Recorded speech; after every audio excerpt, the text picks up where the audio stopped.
마태복음 14장 13절부터 15절 두 절의 말씀을 우리 다 같이 함께 합독하시겠습니다. 예수께서 들으시고 배를 타고 떠나사 따로 빈들에 가시니 무리가 듣고 여러 고을로부터 걸어서 따라간지라. 예수께서 나오사 큰 무리를 보시고 불쌍히 여기사 그 중에 있는 병자를 고쳐 주시니라. 저녁이 되매 제자들이 나와 이르되 이곳은 빈들이요 때도 이미 저물었으니 무리를 보내어 마을에 들어가 먹을 것을 사 먹게 하소서. 아멘. 오늘도 하나님의 귀한 은총이 여기 모인 또 우리 영상을 통해 예배를 드신 우리 성도님들 삶 가운데 함께 하시길 주님의 이름으로 간절히 축원합니다. 지난 시간에는 예수님에 대해 우리 헤롯 왕의 오해와 그 원인을 소개하였고, 또 무엇보다 예수님의 선구자였던 그 세례 요한이 헤롯 왕에 의해 순교당했던 그런 이야기를 우리가 함께 나눴습니다. 예수님에 대한 유대인들의 배척이 점점 고조되어 있는 가운데 오늘 본문에서는 메시아이신 그 예수님께서 행하신 이적들을 소개하고 있습니다. 그 중에 우리가 잘 아는 그 오병이어 기적을 우리가 다음 시간 함께 나눠볼 텐데요. 특별히 이 오병이어 기적에 앞서서 이 예수님은 이 사복음서에 모두 다 기록된 것으로서 또 예수님에 대한 인간을 향한 적극적인 사랑을 보여주고 깨닫게 해줍니다.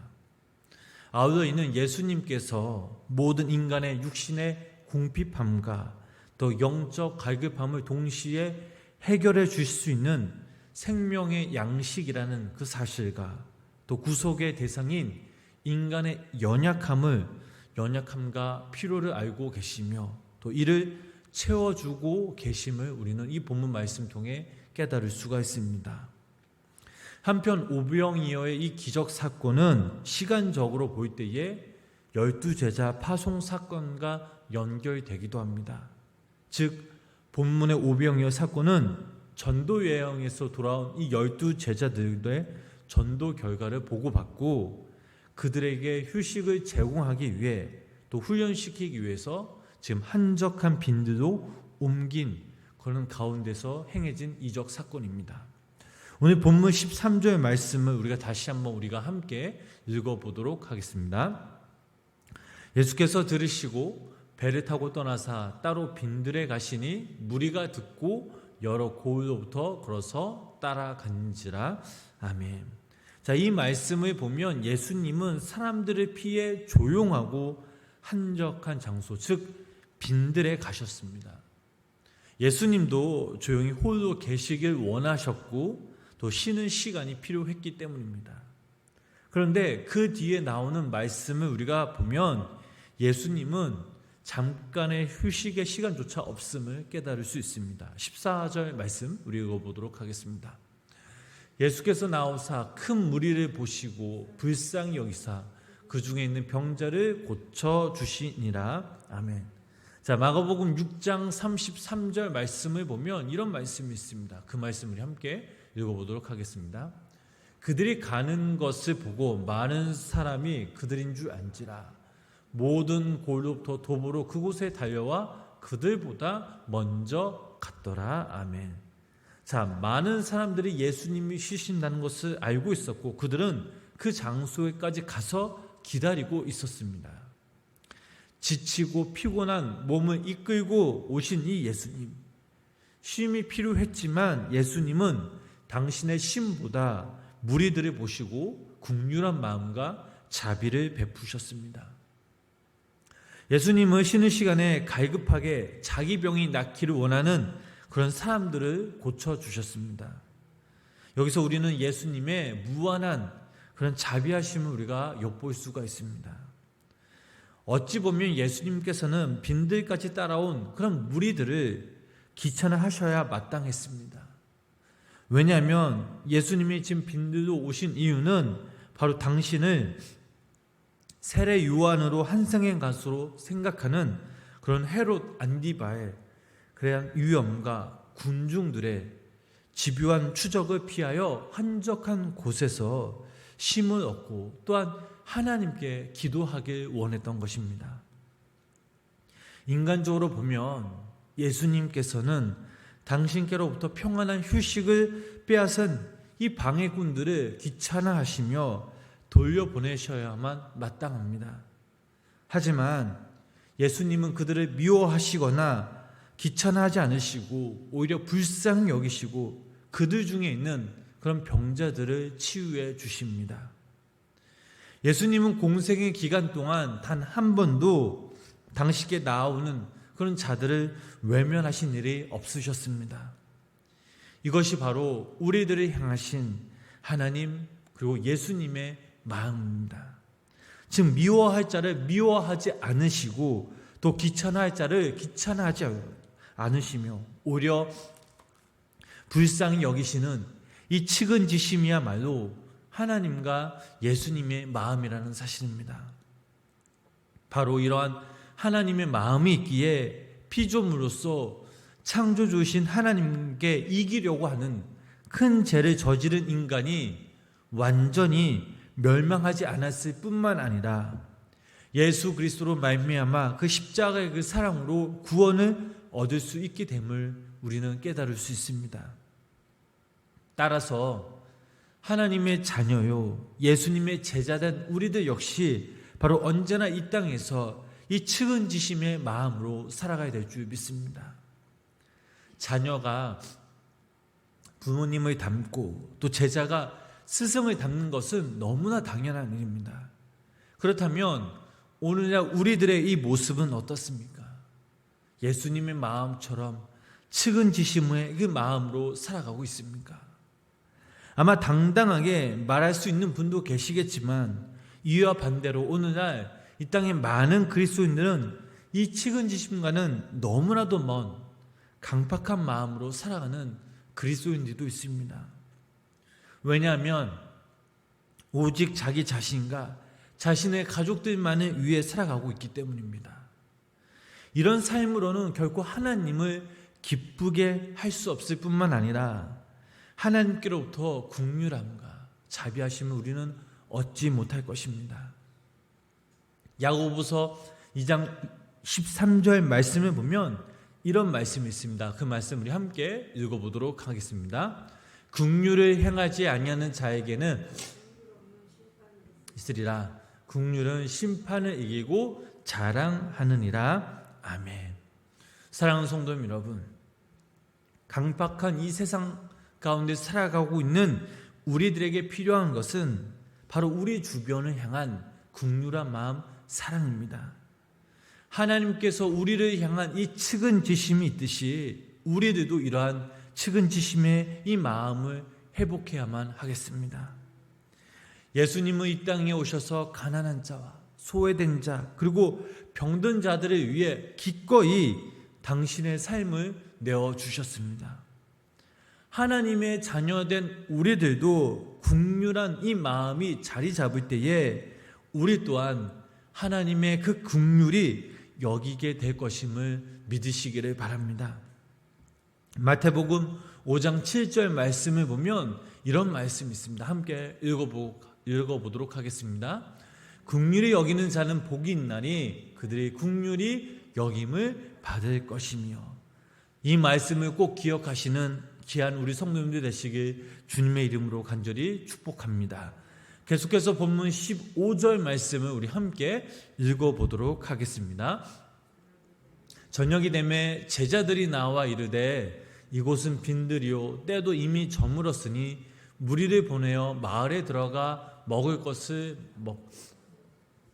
먹게 하소서. 아멘. 여기서 저녁은 늦은 낮 오후 3시경을 의미하는 것으로 때가 이미 저물었다라는 것은 점심때가 지나갔다라는 말입니다. 이 말씀을 통해 우리가 알 수 있는 사실은 예수님을 쫓아온 이 무리들이 점심시간이 훨씬 지났음에도 불구하고 집에 돌아가지 않고 예수님이 계신 그 빈들에 같이 함께 머물러 있었다는 그 사실을 우리는 알 수가 있습니다. 즉 무리들은 예수님께서 행하시는 이 병고침과 또 그가 전하시는 이 진리의 말씀에 빠져 시간 가는 줄도 모르고 배고픈 것도 모두 잊어버린 채 한낮의 뜨거운 태양과 이 목마름 그리고 배고픔까지 잊어버릴 수 있는, 또 오히려 이 모든 것을 잊고 그 가운데서 예수님과 함께 참된 안식과 평안을 누릴 수 있었다라는 사실을 우리는 깨달을 수 있습니다. 즉 주님의 그 진리의 말씀이 광야까지로 천국으로 바꾸어 놓은 것입니다. 이것이 바로 하나님의 말씀의 힘입니다. 진리의 말씀의 힘입니다. 주님의 말씀이 있는 그곳에는 아무리 곤고한 환경일지라도 천국으로 변화시키는 능력과 힘이 있습니다. 그러므로 광야 같은 험악하고 이 악한 이 세상 가운데 우리들에게 필요한 것은 바로 진리의 말씀인 바로 하나님의 말씀임을 기억하시기를 바랍니다. 하나님의 말씀은 이 세상이 주는 모든 고통과 아픔, 또 상처, 그리고 절망 가운데서도 우리를 건져내어 주시고 우리를 이끌어 주십니다. 그리고 하나님 안에서 우리가 참된 평안과 안식을 누릴 수 있도록 우리들에게 영원한 생명을 주신다는 사실입니다. 그러나 오늘날 이 땅의 수많은 성도들은 이런 하나님의 말씀을 소홀히 여기고 무엇보다 외면한다라는 사실입니다. 말씀의 귀를 기울이지 못하고 세상 것을 바라보며 그곳에 모든 것을 다 바치며 그곳에 우리 삶의 목적을 두며 초점을 두기까지 합니다. 이러니 당연히 하나님을 믿는다고 해도 올바르게 삶의 기준에 믿기 어려울 뿐만 아니라 주님의 말씀을 통해 주시는 참된 그런 평안과 안식, 위로를 얻을 수 없다라는 사실입니다. 주일에만 하나님의 말씀을 듣고 끝나서는 안 됩니다. 하나님을 믿는 제자들, 예수님의 이 제자들은 또한 우리들은 날마다 이 하나님의 말씀을 붙들고 그 말씀을 의지하는 그런 신앙적 결단이 우리들에게 필요합니다.